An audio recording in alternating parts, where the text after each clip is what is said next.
Hello.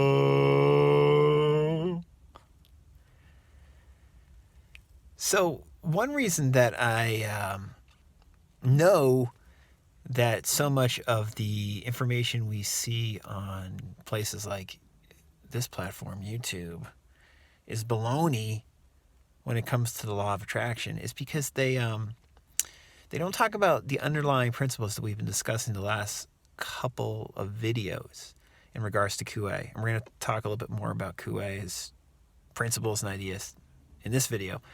And there's a general lack of enthusiasm I notice in regards to talking about the stuff that kind of makes these ideas work. And that's why, this channel exists, is because we're talking about law of attraction ideas, psychological ideas, that if we understand them, they make us feel better. And not only do they make us feel better, that in and of itself would be enough. If these ideas that I'm talking about in regards to self-suggesting better things, make us feel better, that is reason enough to do them, right? In my opinion, and I think in most of your opinions, that would be reason enough to do them. If suggesting better things, if thinking better thoughts on a practical, pragmatic level helped us feel better, that would be reason enough to do them. But what we also find is quite often when we suggest better things to ourselves, better things happen in our outer reality. And that is the magical, mystical law of attraction that we hear so much about. But this is it in more layman terms, in a much more practical manner. And tell all your YouTuber friends to pay attention to this stuff. Because this is where the real magic happens, in my opinion. It's not rubbing crystals in putting them in the air. A couple pages further along on self-mastery through conscious autosuggestion. These are some notes on the trip of Mr. Coué to Paris in October 1918. This is just a question from, again, Coué was presenting this stuff in Paris. And someone asked Coué, how is it that I do not obtain better results in spite of using your method and formula? Very often, if we get into these ideas, we don't get the results we expect or want, including autosuggestion. Why is that? Well, Coué says, because there is probably in the background of your mind an unconscious doubt, or because you make efforts. Remember, please, that efforts are determined by the will. If you bring the will into play, you run a serious risk of bringing the imagination into play at the same time, but in opposition to your wish, thus bringing about just the reverse of what you desire. Law of reversed effort. So let's unpack this great answer that Coué gives, just so we can, understand it a little bit better, or just in a different way. So why don't, when we do autosuggestion, when we make affirmations or make statements to ourselves, when we do visualization exercises, when we do any type of law of attraction exercise, why the hell is it that it often seems not to work the way that, these gurus on YouTube say it will work? Well, the reason why is because in the background of our mind, there's an unconscious doubt. Now, as we know, an unconscious doubt, as far as Coué is concerned, is basically the same thing as an imaginary doubt. We imaginatively doubt that what we're doing is going to work. We doubt it. So in other words, we're doing the technique, we're affirming, we're auto-suggesting, we're visualizing, but then there is this series of quiet thoughts afterwards that we might not even notice, saying, this is not going to work. This is not going to work. Probably didn't work. Or did that work yet? I don't think it's going to work. And we buy into that imaginative train of thought, saying that what we want is not going to happen, as opposed to the train of thought that our auto-suggestion or our visualization or our vision boarding suggested that it was going to happen.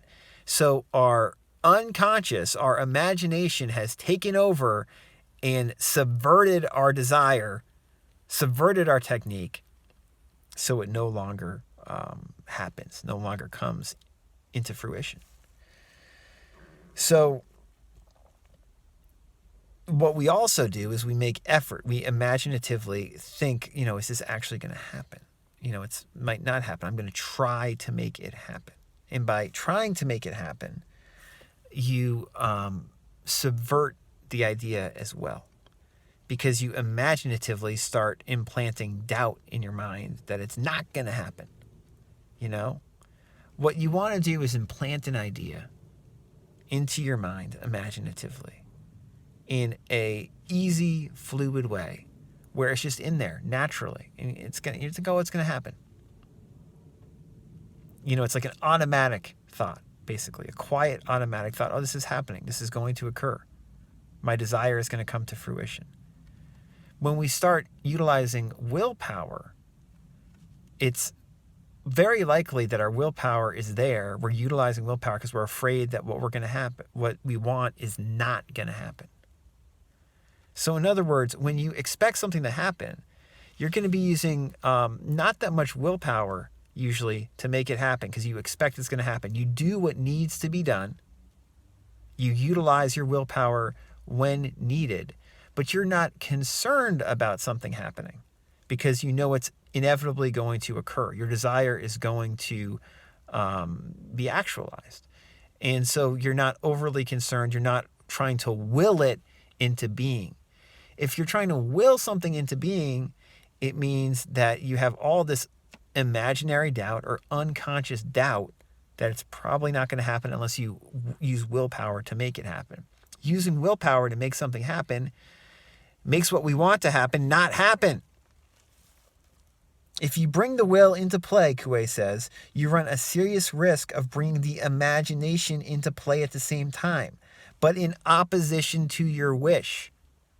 In other words, your willpower's there, you're exerting so much effort, again, because you're afraid what you want is not going to happen, and that fear, that imaginary doubt and fearfulness of it not occurring, then overrides any of the initial more relaxed implanting of the idea that you initially had.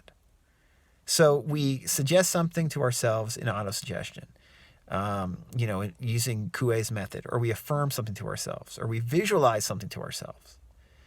And then we do not let it go. We don't act naturally about it inevitably happening. We instead worry about it not happening, start getting worked up imaginatively about it not happening, and decide that we have to try to check in and make sure we do certain things to make sure it does happen. When we do that, it's the law of reversed effort. Imaginatively, we're thinking it's actually not going to happen, and because of that, it does not happen.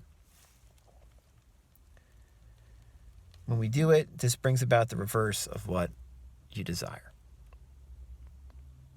When you use willpower and try to force something, and you continually are using force, too much force, it's almost a guarantee that you are imagining negatively about what you want instead of positively. If you have say my car door was open, right? And there was something stuck in it, and I had to slam the door hard to make it close. And I had to do that once. Boom. It took about half a second for me to slam the door closed, right? But let's say instead of just doing that once, I keep on trying to slam it closed, and it's jammed, and I keep on trying, and it still won't close. Takes about 100 times the amount of effort and time to do that, right? And it makes it ineffective as opposed to just slamming it once if I'm able to slam it once and close it. Difference between success and failure. We graft failure onto our inevitable successes a lot of the time, which is what yesterday's quote was referring to, that when we have a disease or ailment, it's like a 1 on the scale. And then we often have negative thoughts about the disease or ailment, which makes it, instead of a 1, a 10 or a 20 or a 30. But the physical problem's only a 1 still. However, we graft all this imaginary bullshit onto it, making it like a much, much, much exponentially bigger problem. And same goes with our desires. We want something, we think about it, we suggest it to ourselves. And if we just let it go and just do what seems natural to make sure it happens, without much effort and just exerting, proper action when needed, that thing tends to come about in our lives. We think it's going to happen. We're suggesting to ourselves throughout the day, unconsciously or imaginatively, that it is going to happen. And it, comes about. But if we suggest something to ourselves and are doubtful about it coming back, we imaginatively are suggesting to ourselves throughout the day that, this might not happen. Maybe I should do this. Maybe I should check on this, make sure that this might be happening. If this happens, then maybe this will happen, which is why I finally will get what I want. If I don't do that, it's not going to happen. I'm not sure it's going to happen unless I check in right now or do this certain thing. I don't know. This might not work. I don't think it's going to really work. Well, I'm going to do this to try to make it work better.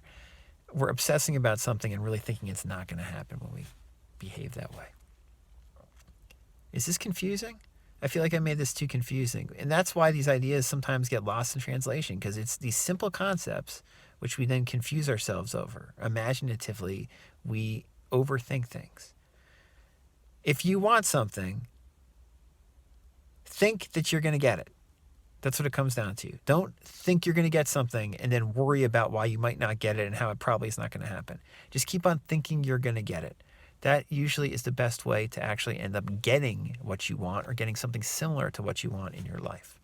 We have a tendency to overthink and screw this up, but when we don't do that, things move smoother, we feel better, and life improves. And as always, remember, if you want your life to improve inwardly, focus on feeling more relaxed and at peace with what's going on now, and expect good to come to you as opposed to the opposite.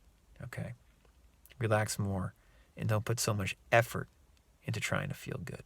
Just realize you can feel good right now.